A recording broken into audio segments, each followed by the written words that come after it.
welcome sa Tongs TV. Manood palagi at mag-subscribe na rin kayo para updated sa bawat video naming bago. Sa bawat video ay may aral kang makukuha, lalo na kung isa kang magsasaka. Gawain sa probinsya ang palagi naming content, kaya halika na sa Tongs TV. Mag-subscribe na kayo at manood palagi. Okay, ayan po mga katong, sa hapon na, alas 4 na, kaalis lang ni Paring Jay. So, good news, tumaas na yung ampalaya, tumaas ng konti. Dati 35, ngayon 40. Sana papataas na kahit kaunti-unti. So, ano kaya ang labo na siguro na iniisip ni Paring Jay. Nag-chat ako sa kanya, sabi ko, pare ako, pakibili ko ng triple 14, tatlo, tsaka isang potas. Isang potassium, yung 0060. Sa susunod na tayo sa susunod na ako magkakarga ng winner, kaya yun lang pinabibili ko para dito yan sa hinaharvestan, 4 na bunto. So nakabili sila ata sa Kabanatuan. Ngayon tumawag sa akin, wala daw quota. Sabi ko, pare, okay lang, dito sa binibilang ko sa tabi ng Osid meron. Kaya pagdating kanina,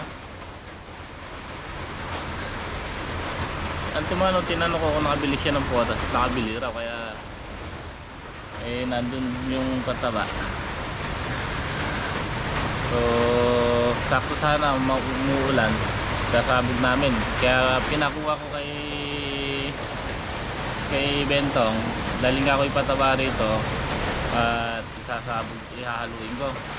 Pagdating dito tatatlo, nagulat ako. Sabi ko 4 daw yan, sabi ni Paring Jay.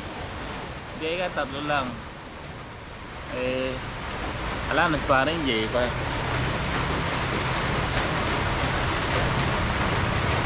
Alam ko nga, hindi nakabili ng quotas dahil sabi wala.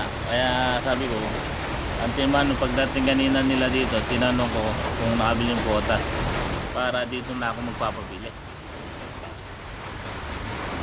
Hindi naintindihan ni Paring. Sayang. Timing sana, maambon yung ulan para malusaw kagad. So ewan ko lang kung anong okay sana yung panito combination, tatlong triple 14 at isang 0060 muna ikakarga natin kasi maraming bungang maliliit. Nung nakaraan nagkarga naman tayong winner at saka nitro ball. So yun muna sana ihahalo natin para lumaki yung mga bunga maliliit, mga bagong maliliit na bunga. Para sa susunod, ang ikakarga naman natin 2 winner, isang nitro ball. So yun ang pinagsasalit natin. Yun nga ang problema, hindi pala nakabili ng potas, kaya hindi natin maisasabog. Tapos binibaya, ito nakabili. Chat ko sa kanya, 3 triple 14, isang potas, isang dakunil, isang binibaya. So wala rin dakunil.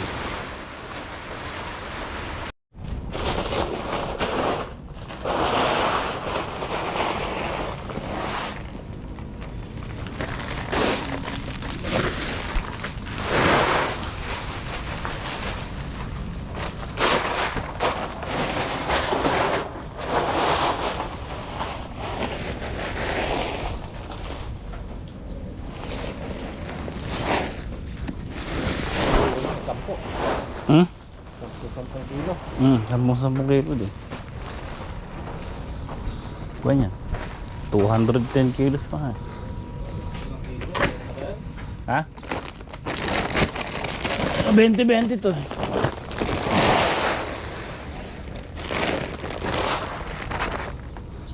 Tigo 11 kalate. Ay, 10 kalate. Ganyan eh.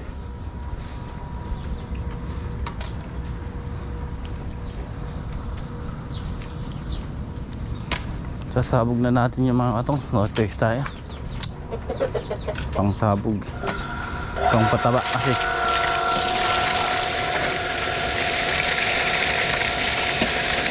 Hinalo na lang natin yung dupos para total makakakuha, para umusad yung talbos.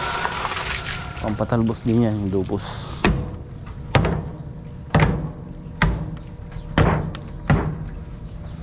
Yung potas madali na lang isunod yun.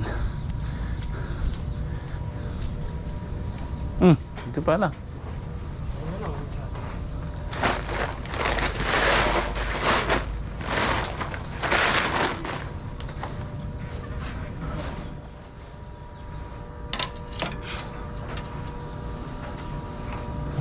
Aming sinip. Dang. Tuk saya.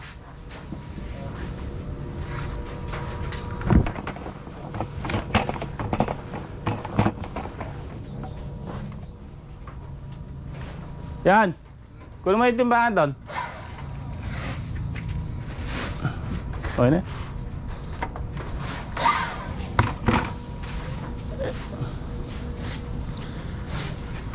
Bagay yung potas, madali lang naman isunod yung kahit naisabog na lang natin bukod. Importante kasi mahabol natin yung pataba. Naalala ko kasi maraming bungang maliliit na nilalabas, mga maatrasado, eh masira. Kaya kailangan nasa tamang panahon din yung pataba. So sasara naman natin yung bigtas kahit na maulan uli.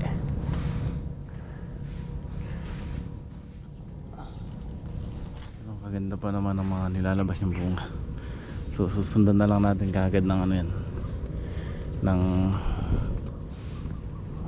pataba. Ay talbos oh. Hinaluan natin ng dupos na lang. Wala na iba tayong hahalo.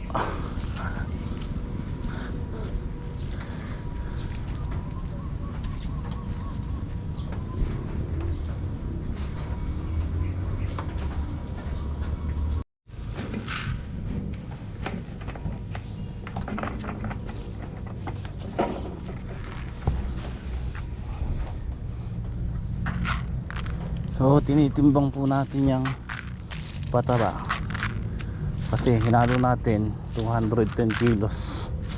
So i-divide natin kung ilang tudling yung sasabugan para parehas.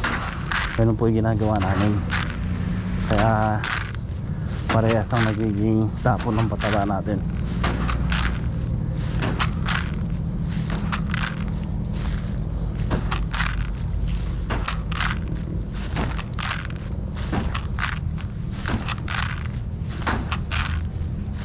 So hinalo po natin yan, 3 dupos at saka 3 triple 14. Ang dupos mga katongs, mahusay magpa-usbong. Sa usbong yan mga katongs, magpalaki ng usbong uli.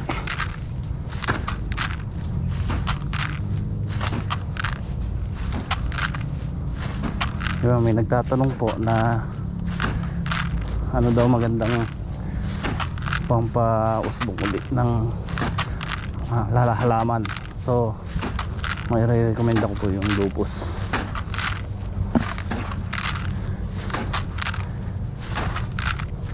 Tapos hinalo natin sa triple 14 na 3 bag. Then sabugan natin sa susunod to 1 na lang. Ang sasabog natin dito ay unique, ay winner at saka nitrobor.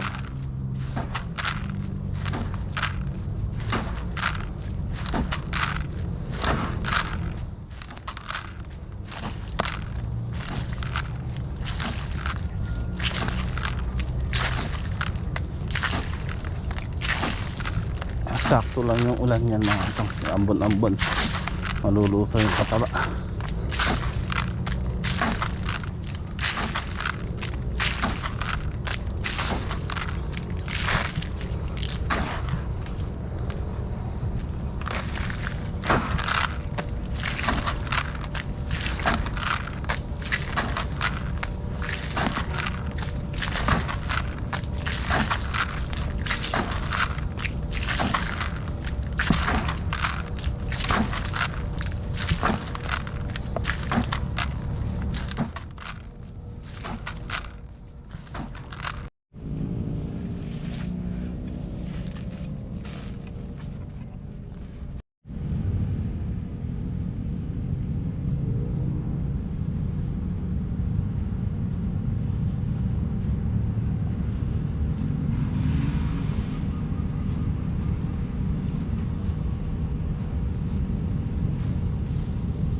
Okay, natatapos lang namin magsabog ng pataba. So tama-tama, umaambon na naman para malusaw. So mag-spray nga sana kami. At ayan, nakagayak na nga po yung pang spray natin. So umaambon, sayang na naman yung gamit niyan kung mag-spray tayo. So laking kuwan ko talaga. Nung previous vlog ko nasasabi ko sprayan ko ng foliar or pungguran. So buti na lang pungguran ang na-spray ko. At bago magulan may nakakarga siyang pungguran, kaya hindi siya ganong matatamaan ng mga punggus. So pagka gumanda na yung panahon at gumanda na yung araw, at saka tayo mag-spray uli ng pangpunggus. So sa ngayon ang kailangan nating ma-spray ay panguod. So ang pinataba po natin 3 bag na dupos at saka 3 bag na triple 40 na pinabili ko ay paring J. So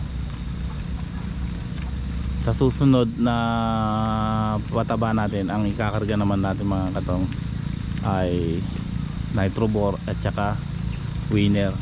So yun, ganun lang ang alternate ng pataba natin. Sa ngayon ay maganda naman po pa yung talbos niya, tapos ayun, nakargaan pa natin ng dupos. So magpapatuloy ang pagganda ng talbos niyan.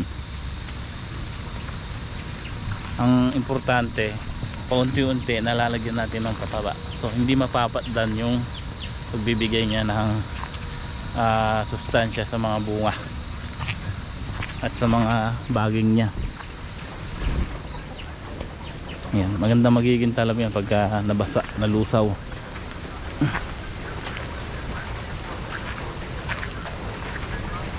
Kasulukuyan po kasi may low pressure sa gawing Pangasinan, kaya hindi siguradong bibira pa yung mga medyo malalakas na ulan na yan.